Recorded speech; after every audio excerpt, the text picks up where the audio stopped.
Uncharted 2. Released in 2009, this game is now 16 years old. That means it can legally get a driver's license. Where would it drive? Who knows? Maybe to the beginning of the review. Alright, first thing I'll talk about in the game is it has a really good variety of the guns. They did a good job with putting them all around, making sure that if you did run out of ammo, you at least had some pistol, or, you could get a gun if you needed. I really liked the FAL. That gun was pretty dope.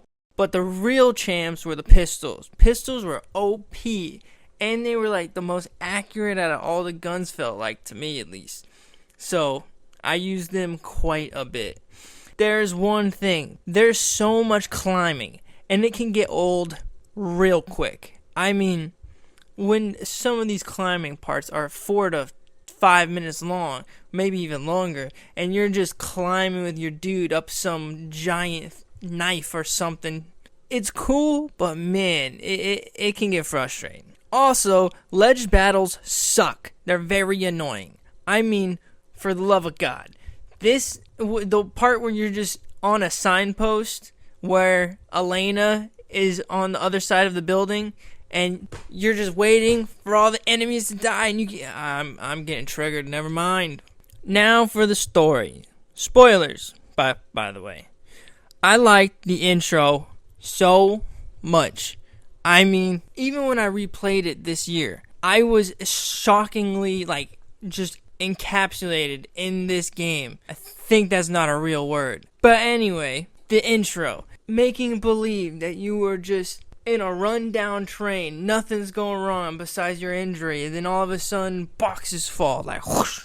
That shit is great environmental storytelling. I loved it a lot. And that's just the first cutscene of the game. That's not even you playing. And then once you start playing and the train is slowly falling off the cliff. Oh man, it's so cool. The entire rest of the part when it goes into a flashback before the train incident, that entire thing is just a bunch of backstory and, exposition about shit that doesn't matter until you get to the train bit. And then when you're on the train before it crashes and you're having to fight a helicopter, that shit is sick. Probably one of my favorite video game moments ever on a train. That might not be a lot, but that's the number one spot. I lied. It's Lost Planet has a better train. Shit. Either way, one thing I loved also was they foreshadowed a tank that would have arrived later on in the game. Because it was on the train. How they got the tank up a mountain, I'm not going to question. But it shows up later, and it's a sick-ass part. But the whole story is centered around getting to Shangri-La. But when we get there, there's just a bunch of super-powered purple men who are like the size of WWE wrestlers. It's crazy. And they had crossbows that were way too accurate. All from magic sap. Yeah, you drink some tree sap and you turn into a superhuman.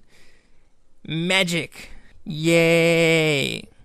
And then Shangri-La blows up and you have a running away bit where you almost die from the collapsing bridges. Dope ass ending. It was great. I liked it a ton. It held up very well for a game that was pretty old at this point. But even so, I grew up playing this game and it has always been good. It was hours and hours of fun when I was a kid, and even when I replayed it now, it is still a huge blast to play. I'm going to give this game 2 Yetis over Thomas the Tank Engine. I talk a lot about trains today. Wow! T.